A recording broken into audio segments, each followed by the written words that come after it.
la figura del varón. Quiero comenzar dando unas estadísticas de una investigación que hizo César Vidal precisamente en su programa radial La Voz sobre la labor del padre dentro del hogar. Dice, con el padre varón ausente, las posibilidades de que un niño sufra abuso físico o emocional se multiplican por 5. Con el padre varón ausente, las posibilidades de que un niño sufra abuso sexual se multiplican por 40. El 63% de los suicidios se produce con un padre varón ausente, es decir, 5 veces más que la media normal. El 90% de los niños sin techo o fugados proceden de hogares sin padre varón, es decir, 32 veces más que la media. El 85% de los niños y jóvenes que manifiestan desórdenes de conducta proceden de hogares sin padre varón, es decir, 20% más que la media. El 80% de los violadores proceden de familias sin padre varón, es decir, 14 veces más que la media. El 75% de los pacientes adolescentes en centros de rehabilitación por consumo de sustancias nocivas proceden de hogares sin padre varón, es decir, 10 veces más que la media. El 85% de los jóvenes en prisión proceden de hogares sin padre varón, 20 veces más que la media.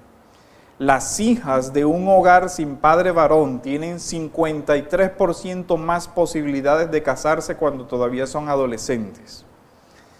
Las hijas de un hogar sin padre varón tienen 711% más posibilidades de quedar embarazadas siendo adolescentes.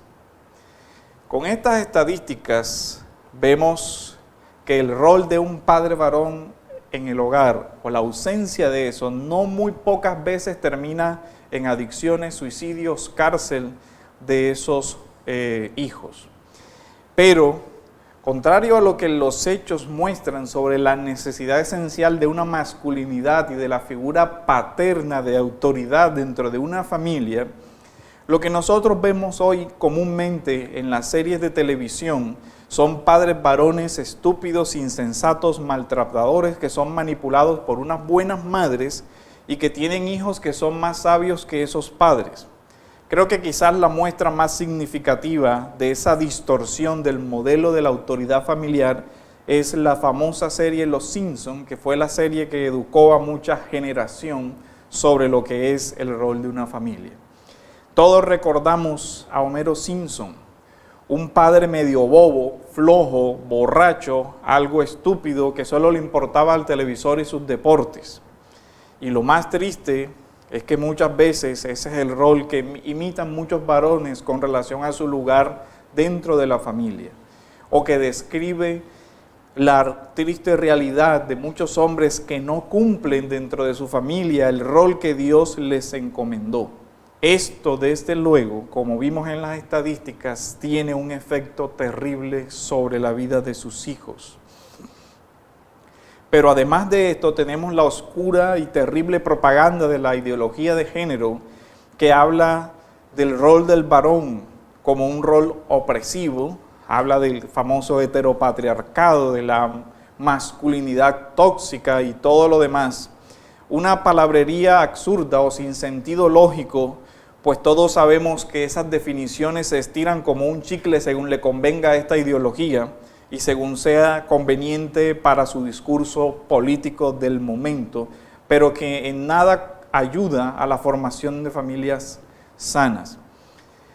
Esto refleja la crisis que nuestra sociedad tiene sobre la masculinidad, donde encontramos hombres que no saben cómo vivir su identidad ni a nivel sexual, como vemos en la feminización de muchas de nuestra juventud, o hombres que no saben cuál es su rol o cuál es el carácter que debe reflejar un varón. Además de eso, vemos que la crisis de la educación, que muchos atribuyen al tema de que el Estado no subsidia, a que hay malos profesores, a que hay malas instalaciones, o no hay el suficiente gasto en educación. En el año 1966 se realizó por la Universidad de Estados Unidos Johns Hopkins una encuesta sobre cerca de 6.000 planteles educativos y cerca de 30.000 estudiantes para averiguar cuál era la causa del fracaso estudiantil. Y la investigación concluyó que no dependía ni de los profesores, ni de las instalaciones, ni de los gastos en educación que realizara el Estado, sino que dependía de la estructura familiar sana de ese estudiante. Evidentemente, los resultados de esta investigación fueron desatendidos, pues no era en ese momento políticamente correcto. Pero lo que nosotros vemos es que el rol de la familia, el rol sobre todo del padre como figura de autoridad dentro del hogar, es esencial para que se desarrolle una sociedad, para que los proyectos educativos tengan realmente el efecto que deben tener. Así vemos cómo la profunda distorsión del rol del varón, de los varones que ejercen un liderazgo en su hogar, o de los varones que no ejercen ninguna presencia porque son ausentes, tanto física como emocionalmente, que no hacen una formación amorosa sobre la vida de sus hijos, que no hacen una presencia amorosa y formadora, disciplinadora en la vida de los hijos, que no aman y no cuidan a sus esposas, sino que antes maltratan a su esposa y a sus hijos. Son hombres que no saben cuál es su rol en su familia y que tampoco saben cuál es su rol en la misma sociedad.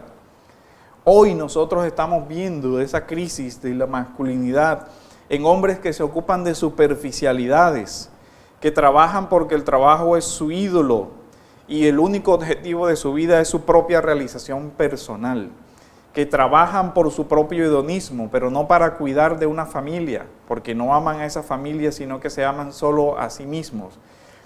No se esfuerzan por cuidar una esposa y por proteger a sus hijos. Rol al que claramente llama la Biblia al varón, como leímos en Efesios, donde llama al varón a amar a su esposa, a cuidar a su esposa y a proveer para sus hijos. Hoy, esto se ha presentado de una forma tan distorsionada que se habla de la guerra de sexos. Vemos en la actualidad cómo la complementariedad entre varón y hembra, que fue el diseño original, el que vimos en el Génesis, ha sido distorsionada por ideologías que plantean precisamente lo opuesto a esa complementariedad. Una guerra porque supuestamente la institución de la familia es una institución de opresión y no una complementariedad amorosa. Vemos cómo esta generación ha sido formada por esas ideas. Y como dice el proverbio, cuando se siembran vientos se recogen tempestades. Si esa es la idea como varones y mujeres entran a la dinámica familiar, no podemos esperar que se produzca lo que debe producirse en un hogar sano, que es una armonía que ayude al crecimiento, a la formación y al desarrollo de ambos, sino una guerra continua que va a generar una infinidad de problemas y una profunda infelicidad en todos ellos. Y así tenemos miles de matrimonios que viven así, pero también vemos miles de matrimonios a los que se ha trasladado la idea de que el matrimonio es en esencia un buen negocio, donde tú pagas tal, yo pago tal, pero no hay una complementariedad, no hay una ayuda mutua, no hay una solidaridad. Vemos cómo hay matrimonios, por ejemplo, que viven en la misma casa y que dicen estar casados, pero cada uno realiza un proyecto de vida distinto y ninguno se preocupa por el otro. Y mucho menos se preocupan por tener hijos en algunos casos, o si los tienen, creen que con darle todo lo que tiene que ver con el aspecto de la manutención material han cumplido su rol de padres. Pero la Biblia nos llama primero a que el hombre ni mujer están llamados a vivir en solitario, porque desde el principio Dios creó a la mujer como un complemento y declaró: no es bueno que el hombre esté solo, y obviamente eso aplica para la mujer. La sociedad conyugal es la expresión de esa comunión de personas para la cual Dios nos diseñó. Pero como vimos también al principio de esta serie, estamos asistiendo a la negación de la realidad de que hay un varón y hembra. Tenemos, como hemos visto, la negación radical de la esencia humana, donde se desconoce que hay un hombre y que hay una mujer. Y por supuesto, si no hay ninguna distinción entre varón y hembra, tampoco hay posibilidad de una complementariedad. Pero lo inconsecuente de todas estas posturas es que, a pesar de que se habla de que no hay esa complementariedad, todo eso es ocasión de guerra. Tenemos el contrasentido. Se dice, no hay diferencia entre hombre y mujer y todo es cultural. Pero al mismo tiempo vemos en cualquier persona que es diferente un opresor. El discurso de la diversidad termina diciendo que todo aquel que es diferente, si es hombre, es opresor, si es de tal o cual condición, es opresor, en fin. En el discurso de la diversidad, precisamente, se destruye la identidad y además de eso se ve al otro siempre diferente como un sujeto opresor. Así no puede haber sociedad y de esa forma lo que nosotros vemos hoy en día es una completa destrucción del tejido social porque nosotros fuimos creados para vivir acompañados y vivir en sociedad. Pero la forma como se está viendo hoy al ser humano, al varón y a la mujer, está negando esa complementariedad y está fracturando no solamente la familia, sino que está fracturando la sociedad que es compuesta precisamente de esas familias. Se niega también toda diferencia sexual, porque también se presenta como si fuera simplemente una cuestión cultural. Pero desde la Biblia, el hombre es, en efecto, por su íntima naturaleza, un ser social y no puede vivir sin desplegar cualidades para relacionarse con los demás. En efecto, el ser humano también es un ser sexuado y no existe al margen de una determinación sexual, como lo evidencian la ciencia de la biogenética. Están sexuados el hombre y la mujer desde sus células y su cerebro desde el vientre. Desde el punto de vista de la antropología cristiana, nosotros enunciamos como principio fundamental que el hombre y la mujer constituyen dos modos de realizar por parte de la criatura humana una determinada participación del ser divino, pues son creados a imagen y semejanza. Esa imagen y semejanza implica que Dios dio características individuales y particulares al varón y a la mujer, diseñados para que se pudieran asociar como pareja en una comunidad de amor que se llama familia. Dios creó al hombre y a la mujer orientados a la unión y a la fecundidad. El marido y la mujer participan del amor de Dios y así se construye la comunión de esa familia con varón y mujer y la comunión con Dios. Y volvemos al tema de la complementariedad. Uno de los aspectos es la complementariedad sexual. La sexualidad es una característica esencial y constitutiva del ser humano. Es lo que hace de él un hombre o una mujer. Y hemos visto cómo todo eso se ha distorsionado. La sexualidad no es simplemente un atributo accesorio del ser humano, sino que pertenece precisamente a la creación de Dios, en tanto que Dios creó a la persona con un alma y un cuerpo, y la sexualidad pertenece al ser y a la esencia del ser humano. Negar eso, como se está haciendo hoy, para decir que la sexualidad es simplemente un aditamento cultural que no es relevante para el desenvolvimiento social, es negar la misma configuración orgánica de la persona, tanto en su vida psíquica como espiritual, y negar cualquier posibilidad de que esa persona se desarrolle de manera sana. Es decir, cuando se intenta manipular la sexualidad tanto de un niño como de una niña, cuando se intenta anular la diferencia sexual del individuo, se está contra el proyecto del mismo Creador y se impide que ese varón o que esa mujer pueda desarrollarse adecuadamente esto no sin terribles consecuencias para ese hombre o esa mujer. Además de que se altera el significado del matrimonio como la integración recíproca de hombre y mujer, como lo dice el Génesis en el capítulo 2, versículo 24, los dos serán una sola carne y cumplirán así la tarea de la procreación, sed fecundos y multiplicarse. Toda esta distorsión, entonces, amerita que como creyentes reflexionemos sobre lo que es la masculinidad. Entonces vamos a plantear la masculinidad desde la perspectiva cristiana como ser como Cristo. Como lo vimos en el texto de Efesios, en el capítulo 4, versículo 13, lo voy a leer ahora en versión de la Reina Valera, donde dice: hasta que lleguemos a la unidad de la fe, al conocimiento del Hijo de Dios, a un varón perfecto, a la medida de la estatura de la plenitud de Cristo. Para el creyente, la madurez es imitar a Cristo, llegar a la misma estatura de la plenitud de Cristo, ser un varón perfecto. Jesús es el varón perfecto. Cuando nosotros hablamos de hombre, de masculinidad desde la Biblia, evidentemente no estamos hablando solo del aspecto sexual, del que ya mencionamos, que es esencial al hombre creado por Dios.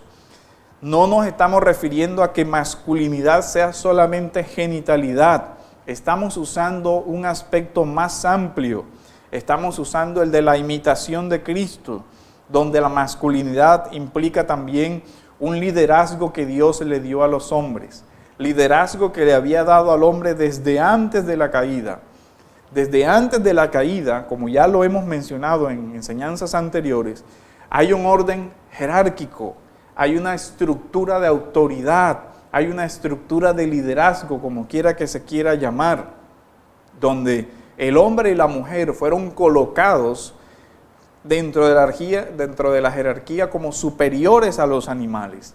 Y aclaramos que el rol de complementariedad y la igual dignidad de hombre y mujer no permiten que haya una dominación que anule la dignidad de la mujer, pero sí claramente establece dentro del hogar también una jerarquía, un liderazgo, una delegación de funciones y de roles.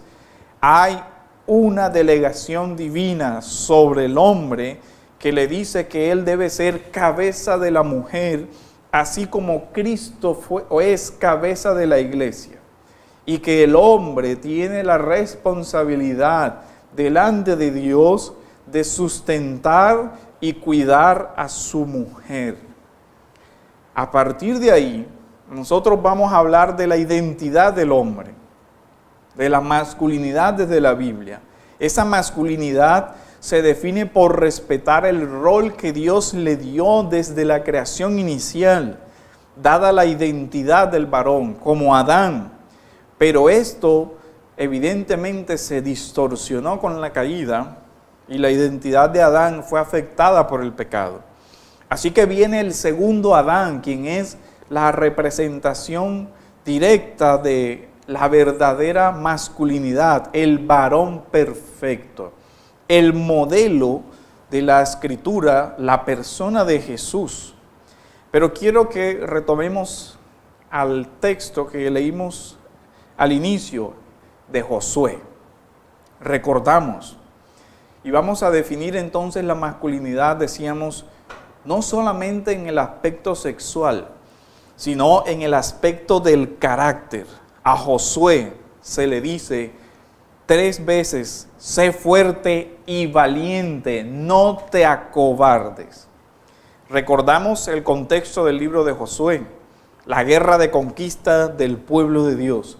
El Señor le dice, yo estaré contigo, pero vas a afrontar una guerra, vas a afrontar dificultades, vas a afrontar peligros. Por lo tanto, sé fuerte y sé valiente. Diríamos, sé un hombre, cumple la función que yo te encomendé. El plano de la masculinidad se debe caracterizar por una fortaleza de ánimo, por una fortaleza de carácter, por un hablar con valor, de tal forma que ese hombre no se deja intimidar por enemigos, ni doblegar por la crudeza y peligros como en una guerra. Note algo, para toda esa espiritualidad que hoy se maneja, que es una espiritualidad cursi, Dios no exoneró a su pueblo de luchar, de esforzarse y de tener que morir si era necesario para obtener la promesa que les había dado de la tierra prometida. Fue Dios quien dio la tierra al pueblo de Israel, pero no sin trabajo, no sin esfuerzo, no sin el sudor de la frente, que hace parte, sabemos, de la consecuencia de la caída.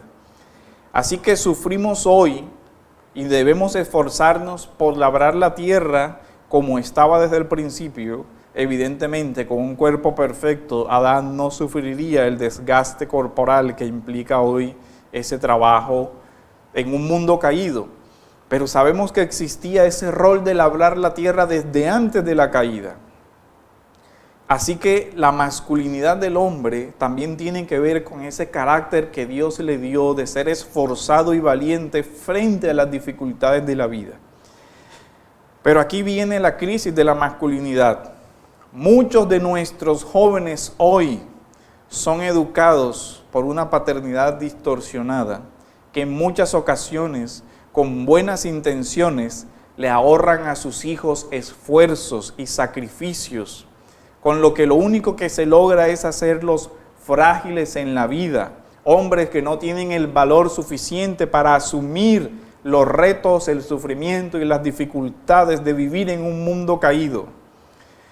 Son niños grandes que patalean para que mami y papi vengan al auxilio frente a la primera dificultad de la vida. Son niños desordenados, perezosos y se creen hombres porque tienen relaciones sexuales antes de casarse y porque tienen todo tipo de desórdenes. Pero son unos niños cobardes que después salen a matar a los hijos de su propio seno porque no tienen el valor de sacrificarse por esa vida, de luchar y trabajar por una esposa y por una familia. Son niñas quinceañeras, y con el perdón de la ofensa por las quinceañeras, que salen a esconderse debajo de las faldas de su madre, salen a pedirle a papi y a mami que les paguen un aborto para asesinar a su propio hijo, porque les falta el valor para esforzarse por luchar, para sostener un hogar. Y eso, hablamos de profesionales que tienen un trabajo estable, hablamos de personas que tienen 30 y más años, que tienen un trabajo pero que dedican su vida a jugar videojuegos todavía, pero que tienen el osado o la osada falta de temor de atentar contra la vida de un niño por mantener una vida de diversión y de videojuegos y de amigotes. Mientras todo eso siga sucediendo, vamos a tener una sociedad como la que describió Vidal en sus encuestas, una sociedad destruida. En lugar de tener un varón que es capaz de dar su vida por su esposa y por sus hijos, tenemos señoritas que se llaman hombres, que se esconden detrás de las faldas de sus padres para matar a sus propios hijos con un aborto, para no hacerse cargo de las responsabilidades. Hoy tenemos una generación de jóvenes feminizados, y no hablo solo del cómo visten, o de lo que se ponen, o de los peinados, o que visten de una forma que uno no distingue si es hombre o es mujer. También hablo del carácter de esta generación, unos jóvenes hipersensibles, pero que no soportan que nadie les contradiga, que no soportan que tengan que trabajar duro, que de todo se quejan, por todo se entristecen y por todo se deprimen. Pero Jesús, el modelo de hombre perfecto, tuvo una masculinidad que también supo expresar las emociones.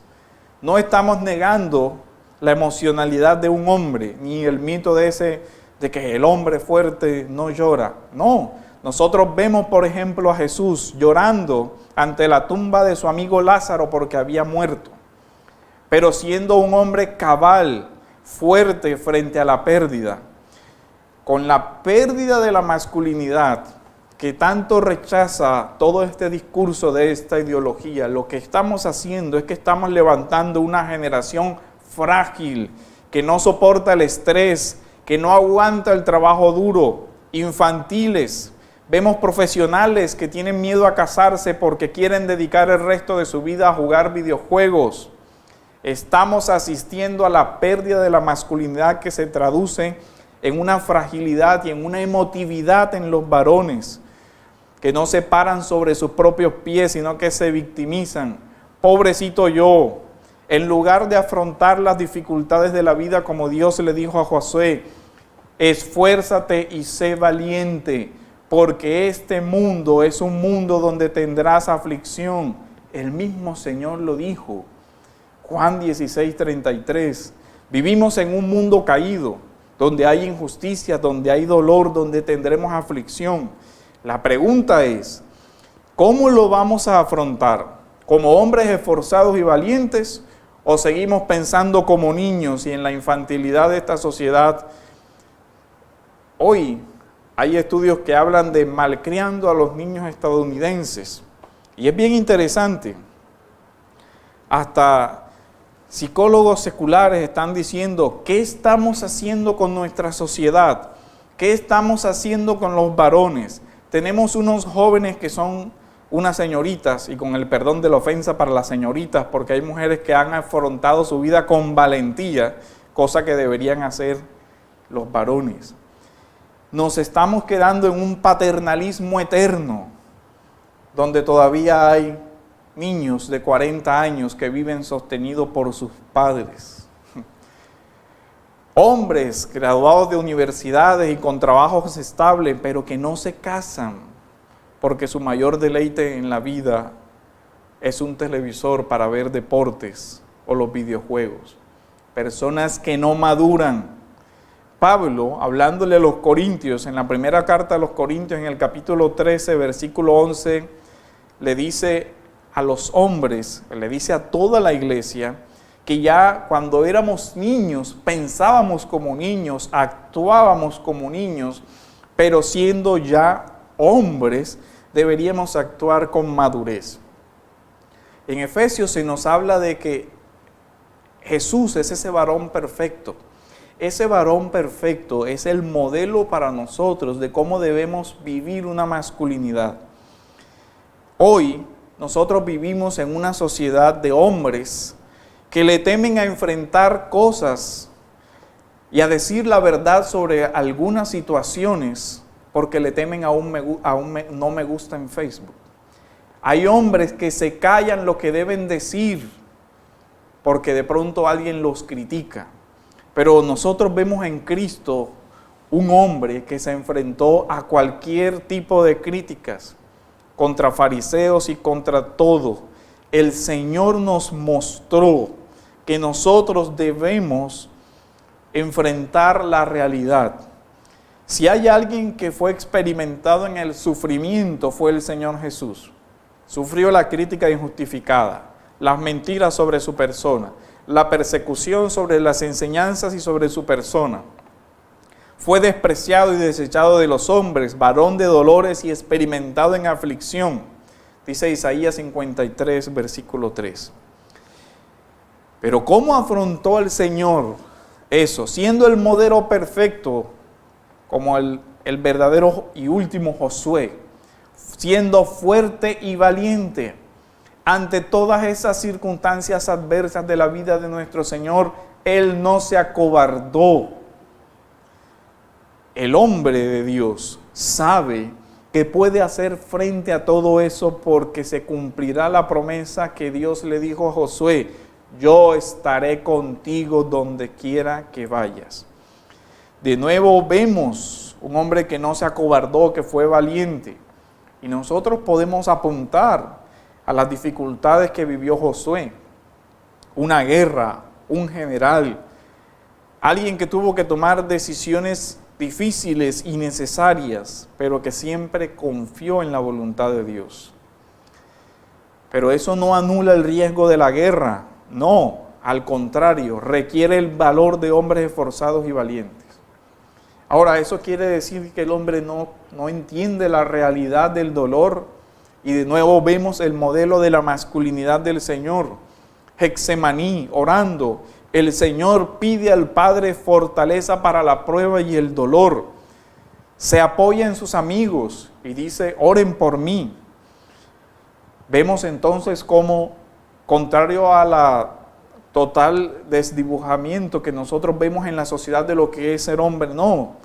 Sí, un hombre puede sentir dolor, puede apoyarse en los momentos difíciles de sus amigos, puede orar a Dios de rodillas para que el Señor le fortalezca, puede incluso llorar ante la muerte de un amigo o ante la presión que siente por las situaciones difíciles, como lo hizo el mismo Señor en Getsemaní ante la inminencia de la cruz. Pero después de esa oración, el Señor se levanta para vivir insultos, azotes, golpes, con la dignidad de un varón de dolores, sin quejarse, sufriendo y amando, cumpliendo la voluntad de Dios. La forma como nosotros leemos los relatos, como Jesús confrontó a líderes religiosos y a otros, sin ningún temor, sin la sensiblería de me ofendes porque dices que estoy equivocado, o porque contradices lo que digo, o porque si tú dices eso, me haces sentir triste, porque si piensas diferente o si contradices mis ideas, es porque eres un machista, etcétera, discriminador, etcétera, etcétera. Hoy nosotros vemos en nuestra sociedad cómo la emotividad es lo que define a muchas personas. No hay hombres que se atrevan a decir la verdad sin importar las críticas. Vemos muchas personas que no dicen lo que realmente piensan o que se callan en temas que saben que van contra la fe o los valores cristianos y se callan porque le tienen miedo a que alguien le dé no me gusta en el Facebook. Y se habla de machismo y siempre se acusa a la fe cristiana de ser machistas. Ahora, el machismo de la Biblia es maridos, amad a vuestras mujeres. Y el modelo de la masculinidad, de ser hombre, de ser varón en la Biblia es Cristo. ¿Y qué le dice al varón? Le dice, ama a tu esposa, así como Cristo amó a la iglesia. Ahora, ¿cómo lo amó? La amó sacrificándose por ella. La amó sufriendo por ella, esforzándose por ella, cumpliendo su misión, ejerciendo un liderazgo de amor. El machismo de la Biblia es, hombres, amen a sus esposas, de tal manera que imiten a Cristo, ¿cómo? Cuidándolas, protegiéndolas, y si es necesario, dando su vida por ellas, sacrificándose. Esta es la vocación a la que Dios llama al varón, a sustentar a su esposa.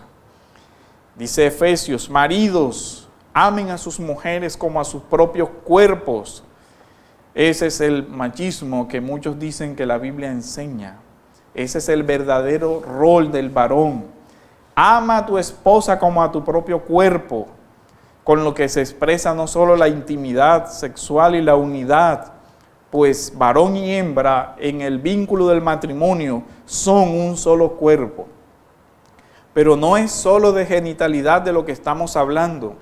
Estamos hablando de que se acompañan, se cuidan, se aman, que sufren juntos, de un hombre que ama a su mujer y que la sustenta y la cuida, así como Cristo a su iglesia.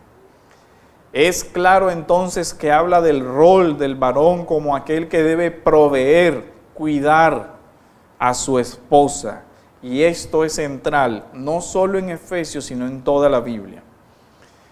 La Biblia llama al varón al rol del trabajo duro, a ser esforzado en su trabajo para sustentar a su hogar. A eso llama la Biblia al varón. Desde antes de la caída se le dijo, labrarás la tierra, y después de la caída se le reitera, ese mismo mandato ahora implicará el sudor de tu frente. Pero a eso somos llamados como varones, a trabajar no por la vanagloria de ser reconocidos como exitosos hombres de negocios o los grandes profesionales o los grandes intelectuales, no. Somos llamados a trabajar duro por amor a nuestras esposas y a nuestros hijos, no por amor a nosotros mismos. Debemos esforzarnos de sol a sol y no para obtener riquezas, sino para amar de esa manera a nuestra esposa y a nuestros hijos, imitando así a Cristo. Oremos, hermanos. Bendito Dios, te damos gracias, Señor, porque tú nos das un modelo, Padre, al cual seguir y imitar, que es tu Hijo, Señor, el varón perfecto. Ayúdanos, Padre, a afrontar, Señor, las exigencias de ese reto. Fortalécenos, Señora, para que nosotros podamos afrontar nuestra vida en esta tierra con la dignidad, con el valor y sin acobardarnos frente a los retos de este mundo, Señor. Ayúdanos también a que seamos modelos de hombres para nuestros hijos varones, Señor, y para todos aquellos hijos o jóvenes en nuestra iglesia, Señor, que por situaciones de la vida no tienen esa figura, Señor, paterna, que les pueda orientar y que les pueda definir una identidad como varones de acuerdo a la Escritura, Señor. Ayúdanos, Padre, a cumplir ese reto en este mundo en el que vivimos, marcado por tanta confusión sobre lo que es el rol de un varón en medio de su familia y en medio de la sociedad y lo que esto implica, Señor, de ser esforzados y valientes. En el nombre de Jesús. Amén.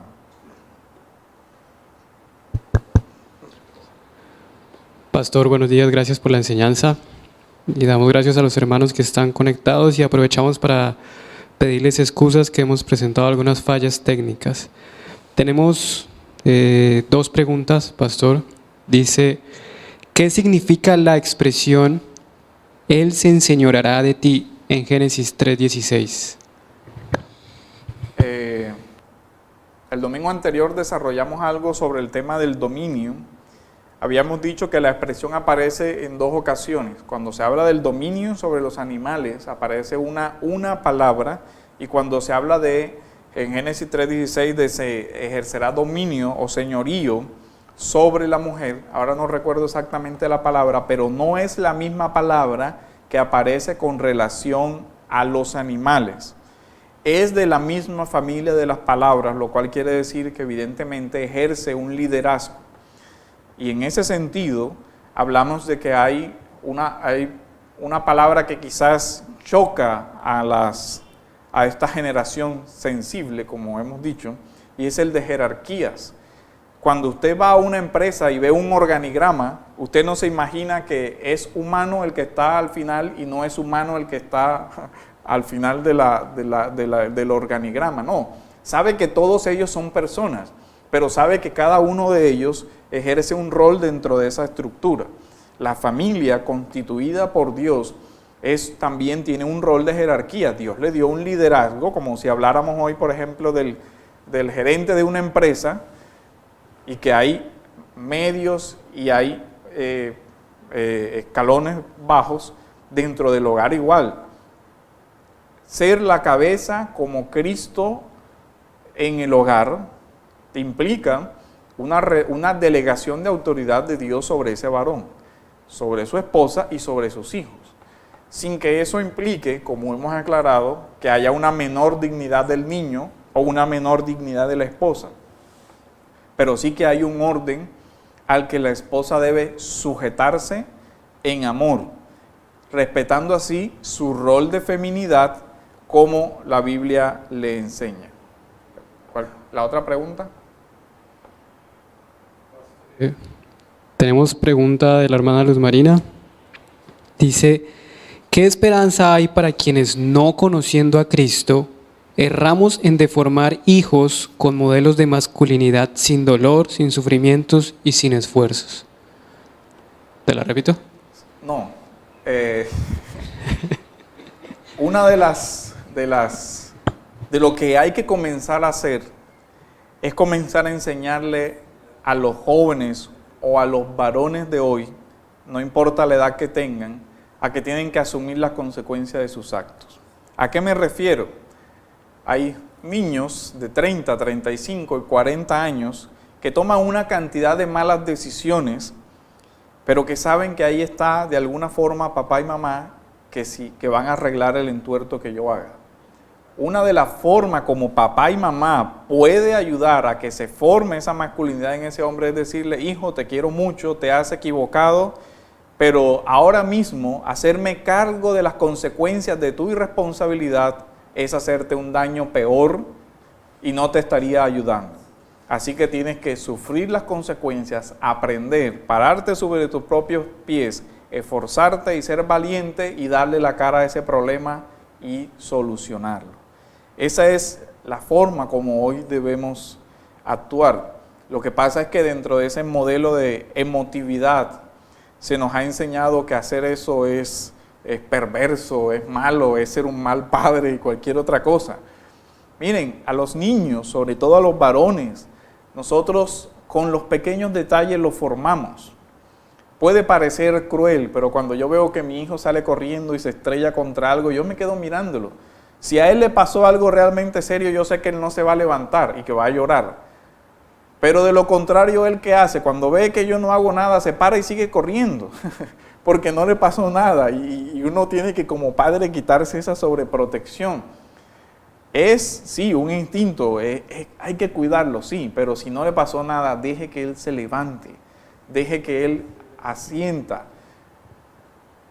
Una forma sencilla: ¿te pasó algo, mijo? No, se para y sigue corriendo. Pero si yo le muestro, ay, la tragedia, ay, pobrecito, ven, yo te cargo, ay, ese niño va a crecer con ese modelo de si me parto una uña es una tragedia. Y no es así. Vivimos en un mundo, como dice Job, nacimos para sufrir y esa es la realidad. Pero si nosotros les enseñamos desde pequeños que ellos afronten el sufrimiento, el estrés, la angustia y todo lo demás, lo harán cuando sean mayores. Pero si les exoneramos de todo pequeño dolor, vamos a deformar una masculinidad y por eso vemos nuestra sociedad como está. Hay 3 preguntas más, pastor. ¿Qué diferencia hay entre sumisión y sujeción de la mujer hacia el hombre? La palabra, digamos que cuando uno nota las traducciones, hay unas que hablan sujetarse, otras sumisión, otras, como la Biblia de las Américas usa estar sometidas.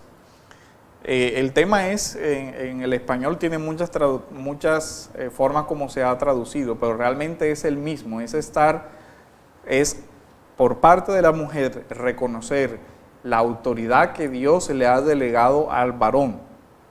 ¿Para qué? Para liderar ¿en qué áreas? En el área espiritual, en el área de las decisiones del hogar. Eso sin anular, como hemos dicho, el rol de la mujer. El varón puede evidentemente escuchar el consejo de su esposa, pero quien debe decidir es él, como está en el Génesis, de tal forma que cuando vengan las consecuencias adversas no puede hacer como hizo Adán. Es que la esposa mía me había dicho que hiciera tal cosa. Dice, no, hermano, te toca asumir a ti la responsabilidad, porque ese fue el rol que Dios te delegó. Si tú escuchaste y si fue un mal consejo, etcétera, etcétera, eres tú la cabeza de ese hogar y quien tiene que salir a afrontar eso. Entonces, con relación al varón, implica ese rol de liderazgo que muchas veces el hombre ha dejado de lado, incumpliendo su responsabilidad delante de Dios, porque no ejerce ese liderazgo, sino que se convierte en ese ser pasivo dentro de la casa, que se dedica solamente a ver televisión y a leer el periódico, pero que no se involucra en la dirección del hogar, en la disciplina de los hijos, en la educación de los hijos, que no se involucra en nada. Eso es igualmente ser un padre ausente. Lo que ocasiona eso es que muchas mujeres lo que hacen es que asumen ese rol y termina creándose hogares donde evidentemente esos varones que están ahí no van a tener después un modelo adecuado de lo que es ser un hombre dentro de un hogar. Entonces es importante que nosotros recuperemos nuestro rol y hagamos lo que el Señor nos ordena hacer. ¿Cómo respondes o cómo entenderíamos entonces quienes dicen que la sujeción de la mujer viene después de la caída, cuando el Señor maldice la tierra y dice que la mujer estará sujeta al hombre? Ok, antes de la caída, en el Génesis se hace, por ejemplo, una asignación de roles de jerarquía, como habíamos dicho. La primera asignación de rol de jerarquía es que es Adán quien coloca el nombre a los animales. Y también vemos que es Adán quien coloca el nombre a su mujer. Entonces, desde ahí también vemos que ya había un orden establecido.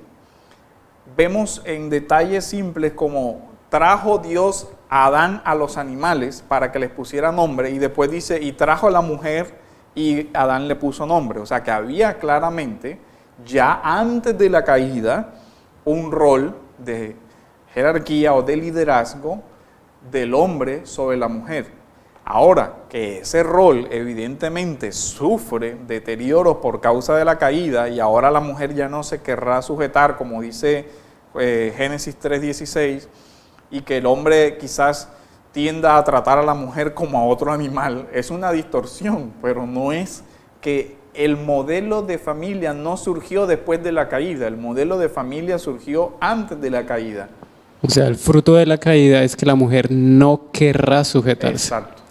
Y que el hombre puede tender a exceder los límites de su autoridad. Cualquiera de las dos cosas puede suceder. Pero recordemos que Pablo, cuando en Timoteo interpreta el Génesis, dice porque el varón fue creado primero. Por eso debe haber una sujeción. O sea, miren que él lo remonta no a un aspecto posterior caída, ni a un aspecto cultural, sino a un diseño creacional que debe respetarse hoy en día.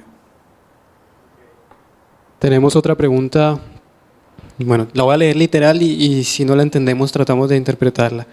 ¿Cuál es la razón por qué en los matrimonios cristianos hay pocas mujeres virtuosas que cumplan Proverbios 31? Digamos que aquí de pronto hay un prejuicio porque estaría dando por hecho de que él sabe que hay mujeres que no son virtuosas, no sabemos eso, digamos. Yo pienso que hay un problema también ahí, y es que hay un aspecto de... Yo creo que ninguna mujer alcanza a ser Proverbios 31. Exacto, un aspecto de idealización de tanto del hombre como de la mujer. Ahora, evidentemente hay que recordar que están casados dos pecadores. Son santos por la santificación posicional del Señor, pero no santos por la perfección moral ni del carácter. Son dos pecadores que se aman de forma imperfecta. Entonces, ¿qué sucede? Que algunas veces se usa la escritura como una lista de chequeo, estilo, no sé, como si estuviera chequeando cualquier otra cosa. Un control de calidad, 1, 2, 3, 4, 5, no cumple. Pero no cumple de acuerdo al estándar de que debe cumplir todo perfectamente. Y creo que eso también tiene que ver con una distorsión sobre lo que es la santidad, la masculinidad, la feminidad. Tanto hombre como mujer, y dentro del matrimonio vemos que estoy casado con un santo que es también pecador. Recordemos la frase de Lutero: justos y pecadores al mismo tiempo. O sea, yo lo trato como un santo porque lo es, pero también sé que mi esposa y yo mismo soy un pecador, que vamos a tener faltas. Entonces, la dinámica del matrimonio es precisamente, o el rol del matrimonio también entra dentro de ese proceso de madurez y de santificación. Miren, kados en hebreo es la palabra para santo.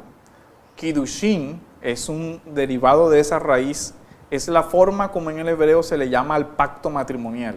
O sea, es el pacto de santificación, para decirnos que es la forma como Dios complementa hoy al hombre y le enfrenta su carácter en esa relación íntima, de tal forma que crecemos y maduramos. Así que la dinámica del matrimonio no es hacer la lista de chequeo para ver si cumple o no cumple, porque sabemos que no cumplirán todos. Gracias, Pastor. Para finalizar, en esta semana se pasó para la Corte, o bueno, creo que para el Congreso, un artículo que va a prohibir a los padres la disciplina.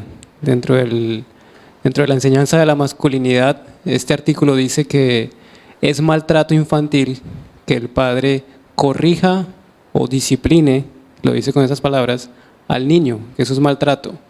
Desde la masculinidad bíblica, ¿cómo podemos responder? Nosotros tenemos, dos cosas. Uno, lo que hablábamos de la fragilización y la feminización de la sociedad. Cualquier acto de disciplina fuerte ya es, o sea, el super maltrato. O sea, es lo que la persona está, lo que se está diciendo. Entonces, evidentemente, esa ley no está matizando entre la disciplina ejercida con un propósito, con un fin, que puede ser fuerte, y la violencia.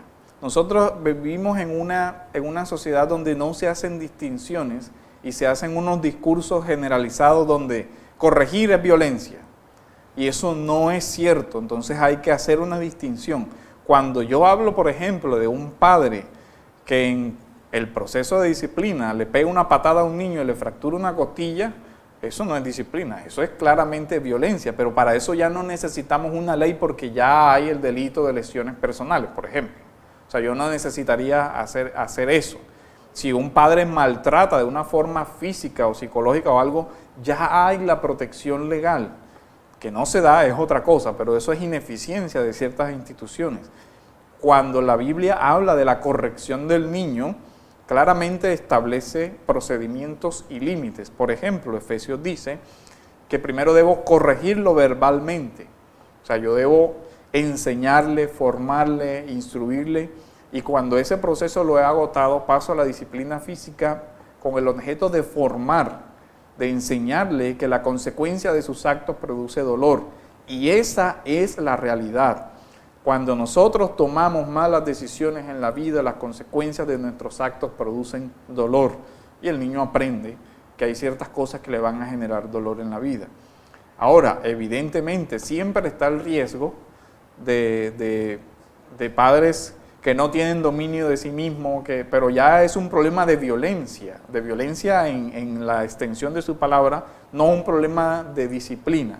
Entonces, mientras no se hagan esos matices, esas aclaraciones, se está también en la irrupción por parte del Estado en una esfera que no le compete. Está excediendo los límites de su autoridad y en principio nosotros creo que deberíamos estar peleando más eso que el sentido de la ley. No es solamente ponernos a que en qué sentido dice tal cosa la ley, no. El sentido es el Estado no puede llegar a irrumpir en la esfera familiar porque no es su competencia. Comenzar por ahí, por discutir eso. ¿Qué le da al Estado el acceso a la intimidad familiar? No hay ninguna justificación para eso. Entonces, creo que el debate debería comenzar por ahí. Bueno, gracias, amados hermanos. Entraremos al receso y después continuamos.